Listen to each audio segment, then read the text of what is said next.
Hi, I'm Dr. Don Steensma. I'm a practicing optometrist. I hope you enjoy this brief presentation of diabetic retinopathy.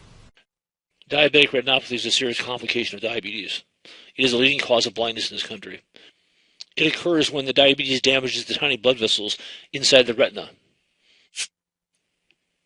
One of the biggest problems with diabetic retinopathy is there are no obvious signs in the early stages. By the time vision is being affected, there usually is significant damage to the retina.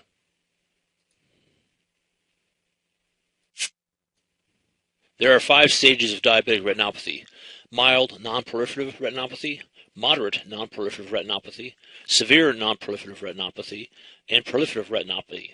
Macular edema can happen in any of the other 4 stages. Mild non-proliferative retinopathy. At this early stage, the only thing you note are microaneurysms. Microaneurysms are little balloon-like swellings in the blood vessel. When you look at the retina, all you see is a little red dot. Note the solitary microaneurysm.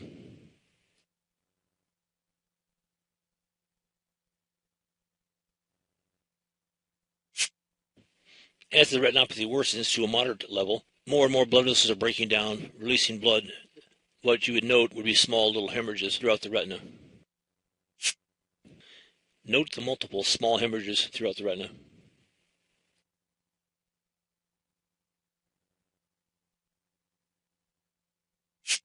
As the retinopathy worsens even more and more hemorrhages are noted, and more severe hypoxia or lack of oxygen to the tissues. Eventually, those tissues secrete chemicals which encourage new blood vessel growth. With the growth of new blood vessels, this becomes proliferative retinopathy. Note the extensive hemorrhaging throughout the retina. The red areas are blood, the white areas are exudates or fluid. In proliferative retinopathy, new blood vessels grow on the surface of the retina. These new blood vessels are not like normal blood vessels and become very fragile and oftentimes leak. After a period of time, they can become fibrotic, and as they shrink, they can cause a retinal detachment and possible blindness.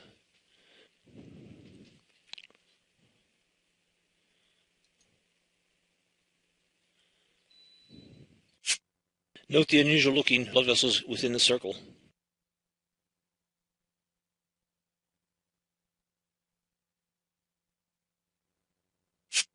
If the blood vessels leak near the macula, fluid can accumulate within the macula. This produces edema and swelling and loss of vision. This can happen at any stage of diabetic retinopathy. About half the people with proliferative diabetic retinopathy have macular edema. Note the central hemorrhages with the surround of macular edema. The edema is manifested as white spots. This is sometimes referred to as circling of the wagons. Everyone with diabetes, both type 1 and type 2, are at risk for developing diabetic retinopathy. Obviously, the better control the diabetes, the less the risk of developing diabetic retinopathy. Approximately 45% of Americans diagnosed with diabetes have some stage of diabetic retinopathy at that point. Pregnancy is a special concern for women. All pregnant women should have their eyes examined. In most cases, there are no symptoms of diabetic retinopathy. By the time your vision is affected, usually there is significant damage to the retina. If the bleeding is in the macular area, vision will decrease, and proliferative diabetic retinopathy can lead to blindness. The only way to detect diabetic retinopathy is to look in the eye. I will take retinal photographs, and if any retinopathy develops, it will be very apparent. During the first 3 stages of diabetic retinopathy, no retinal treatment is required unless you have macular edema. To prevent progression of diabetic retinopathy, people with diabetes should control their level of blood sugar, blood pressure, and blood cholesterol. The microaneurysms of mild retinopathy will not affect vision, and the hemorrhages of moderate retinopathy will resolve if the person can manage to get their sugar under better control.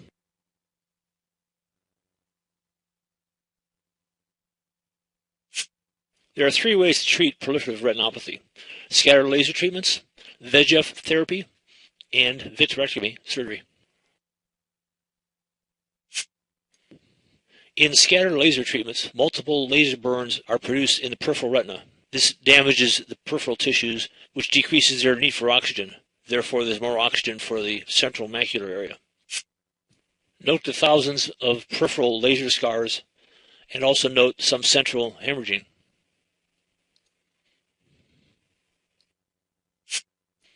Vascular endothelial growth factors inhibit new blood vessel growth, therefore slowing down the proliferation of neovascularization. Vascular endothelial growth factors are very exciting. Recent studies show significant reduction in new blood vessel growth with VEGF.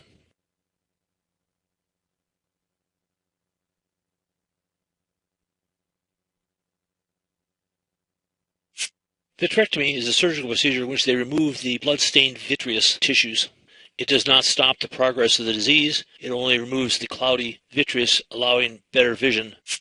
When the leaky blood vessels leak fluid and blood into the macular area, causing macular edema, laser burns conceal the retinal leakage. Note the macular edema, which is seen as little white spots.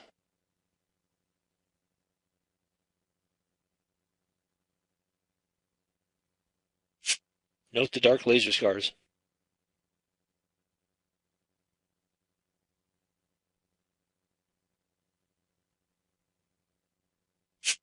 Both scatter and focal laser treatments are very effective in reducing vision loss. However, they do not cure the condition. Many diabetics with retinopathy seem to feel once they have a laser treatment, their eye disease is cured. It's not. They have to take control of the diabetes to stop progression of the disease process. If you're diabetic, try and take charge of your disease. Have a complete examination with diabetic pupils every year. We can watch for changes in your retinal photographs from year to year if retinopathy does develop. Try to maintain good glucose control through exercise, diet, and weight control. Educate yourself. Go online. American Diabetic Association. There's tons of research out there. Consult with a dietitian. See your physician as instructed. I hope this presentation was helpful.